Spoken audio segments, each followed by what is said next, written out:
Welcome back to my YouTube channel.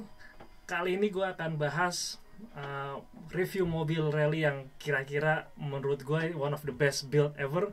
Karena dari segi komponennya semua hampir pol semua yang ada di mobil ini. Lu mau tahu mobil apa? Lu lihat nih mobilnya.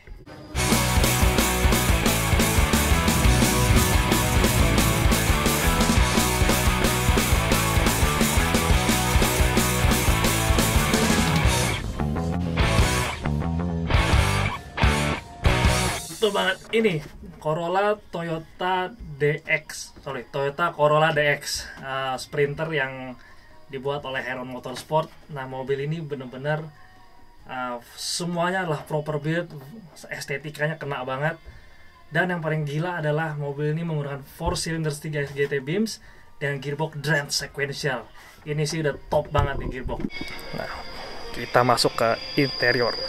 Nah, di interior ini rata-rata semua karbon, hampir semua karbon, even sampai panelnya. Nah, di sini ada inisial owner dari mobil ini. Nah, sini untuk kalau lu lihat semua serba simple.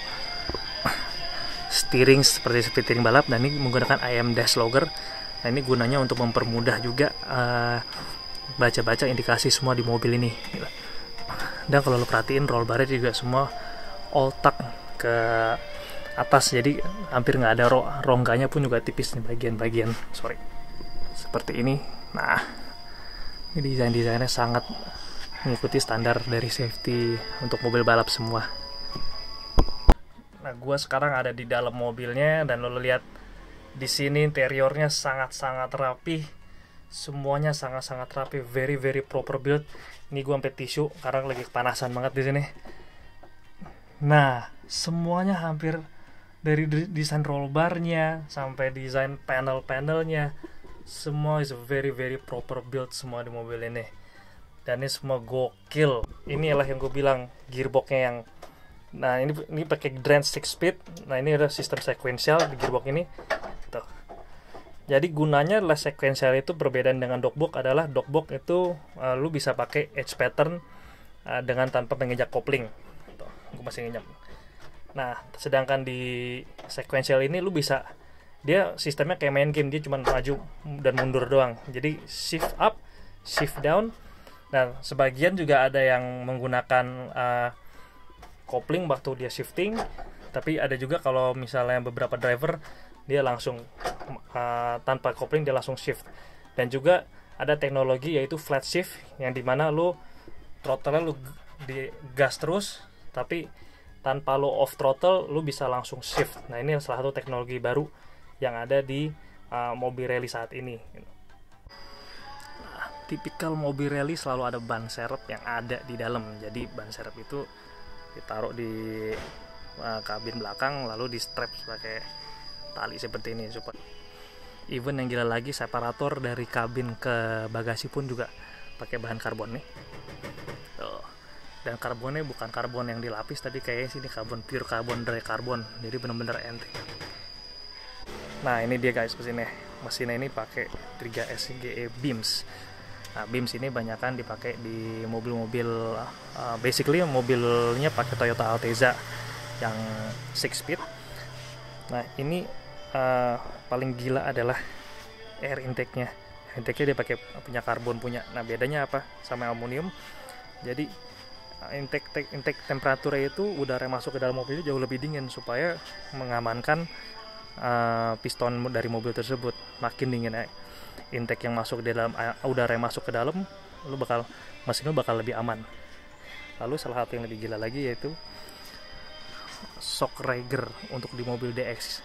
Shock raiser ini sangat bantu untuk lu bond dan reboundnya, dan one of the best suspension untuk di mobil rally. Desain mobilnya dan desain engine-nya sangat-sangat simple. Nah, ini radiatornya menggunakan 4 play, jadi dia lebih tebal posisinya, dan pakai intercooler, dan pakai fan-nya merek Spal. Spal ini salah satu produsen kipas angin yang mostly untuk motorsport. Nah, ini gue juga pakai Spal ini di mobil S14 gue. Kita masuk ke belakang di bagian bagasi. Nah, ini adalah fuel system kurang lebih sekitar 40-60 liter fuel cells. Di sebelah kiri sini ada fuse box, untuk tangki, untuk aki. Jadi kalau kita buka seperti ini, nah jadi gini. Nah ini ada akinya di belakang di sebelah fuel cells. Di fuel system ini kayaknya menggunakan in-tank fuel pump yang lari ke fuel pressure dulu di sini. Jadi dari bensin dia lari ke ada fuel pumpnya naik ke atas. Nah ini salah satu hostnya, braided hostnya, dia masuk ke fuel pressure biar tahu pressure bensin di mana. Lalu dari fuel pressure ditembak lagi ke belakang. Nah di sini ada Birchwork FF1110 untuk fuel filters. Lalu di sini ditembak lagi nih, ada, kalau lo lihat nih ada L lagi, terus ada L lagi ke sana. Tuh. Nah, ditembak langsung ke sana. Nah, di sana langsung ke arah ke mesin. Jadi dibuat sesimpel mungkin supaya apa? Balik lagi ini supaya reparasi semua gampang, sistem semua kita tahu. Lebih mudah adalah lebih baik untuk di mobil balap. Oke. Nah, lalu di dalam interior untuk navigator di sini ada fire extinguisher kurang lebih sekitar 3 kiloan mungkin. Ini 2 kilo. Ada 2 kilo. Lalu di sini ada namanya karbon. Ini dibuat karbon deck seperti ini. Nah, ini ada horn dan washer. Jadi ini gunanya buat navigator kalau lagi rally panjang, buat memudahkan driver untuk menyetir karena kan dari SS to SS perjalanannya cukup pendek. Nah, ini gunanya navigator untuk bisa membantu klaksonin, sama kalau lagi hujan, lagi balapan, biar driver nggak terlalu pusing tangannya ribet, pakai ditembaklah washer di sini. Nah, ini pakai kaki nanti di injek. Mobil ini sangat-sangat rapi karena semua kabelnya diatur dengan rapi juga. Nah, seperti di atas, di sini adalah ECU-nya. ECU-nya pakai Haltech. Nah, nanti Haltech ini semua wiringnya ada di dalam dashboard semua. Jadi nggak ada yang ngeplek-ngeplek tuh di daerah-daerah sini. Ini sangat-sangat bersih daerah-daerah sini. Nah, lalu ini adalah cut off. Cut off-nya bentuknya puter gitu, nah, seperti mobil Jeep. Nah, ini mereknya pakai Flaming River ya, Flaming River. Nah, di sini ada start buttonnya, ignition sama start button untuk nyalain mesinnya.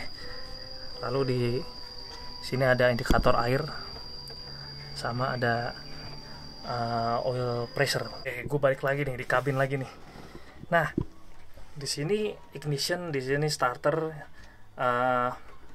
cut off. Nah, kalau diperhatiin di sini, nah ini ada namanya pemadam nih. Nah, gunanya pemadam ini kalau kita pencet, nih ada pencet tombol merah, itu semua nanti kalau misalnya lagi kebakaran, otomatis semua pemadamnya ini nih push gitu tuh, dia keluar semua busa-busanya. Nah, ini gunanya untuk safety. Ketika mobil kebakaran, otomatis pemadamnya nggak langsung disemprot, tapi automatically keluar dari hose-hose yang udah dibuat. Oke, gue sekarang mau coba nyalain mobilnya. Oke, pertama kali gue harus ignition. Cut off dulu. Ya kan, udah on. Ignition. Nah, lo lihat nih, seperti gue bilang tadi. Nah, ini ada namanya. Nah, ini berarti gue ada gigi 4. Jadi gue harus netrain dulu giginya.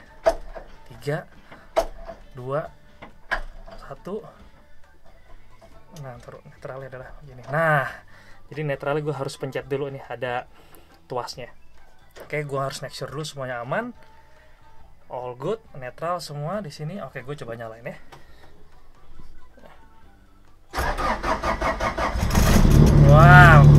Wow, gokil. Semua ada di sini semua nih, lo lihat. Jadi semua yang ada di dash logger ini semua nginfoin indikator-indikator yang ada di mesin. Beberapa sensor dipasang di dalam mobil ini.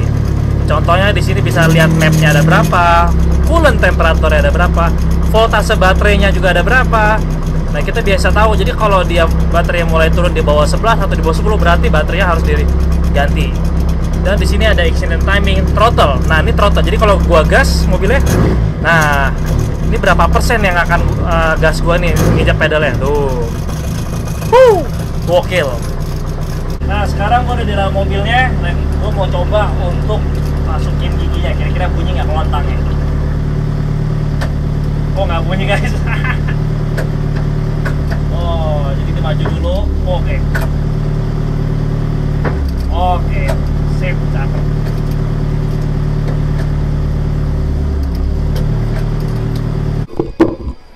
sekarang gue ada di bawah kolong mobilnya. Nah, lu akan lihat kira-kira the gardannya ada apa aja. Nah, di sini ini bentuk shock breakernya, suspensi dari mobil ini. Biasanya kalau mobil sebelumnya bonggolnya lebih keras. Nah, karena Raider memang spesifik untuk mobil rally, jadi dia bisa adjustable dan ini travelnya sangat tinggi. Lalu di sini kalau diperhatiin, nah di sini ada kanister nih. Nah, ini untuk mengatur boundary mobil itu supaya dia bisa dapat load gripnya ada juga. Dia bisa dapat traksi dari gravel. Kalau mobil R3 kan kalau misalnya di gravel kan dia lebih spins. Jadi dengan shock yang bagus, dengan shock yang buat rally, itu ngebantu untuk cari traksi dari mobilnya. Ini. Lalu di sini juga ada beberapa bar yang ini lebih kayak stabilizer bar sih sebenarnya. Nah, ini supaya mobil itu nggak terlalu liar kalau dipakai di rally. Speed banget.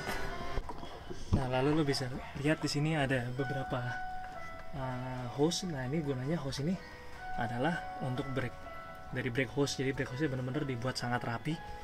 Di sini sangat rapi semua supaya baik lagi, yaitu birokrasi saat repairnya nggak terlalu susah. Dan di sini kolongnya bersih banget, bersih gila mobil ini. Jadi kalau ban-ban mobil rally itu kalau kelas R3 seperti ini rata-rata belakangnya pakai 195/65 ring 15, sedangkan depannya pakai 185 ring 65 ring 15. Nah, itu gunanya supaya mobil belakang lebih punya kontrol dibanding yang di depan. Kita ngintip nih remnya, di depan pakai AP Racing sekitar 4 pot. Jadi kalau di mobil rally yang sudah level ini, pengereman tuh paling penting untuk masuk ke tikungan yang tajam. Oke, sampai situ semua udah gue bahas di dalam mobil Corolla DX gokil ini. Dan untuk ada yang ide-ide lagi, kira-kira gue harus bahas mobil apa, komen di bawah, dan supaya gue bisa coba pikir idenya dan bikin video. Oke, see you guys, bye-bye.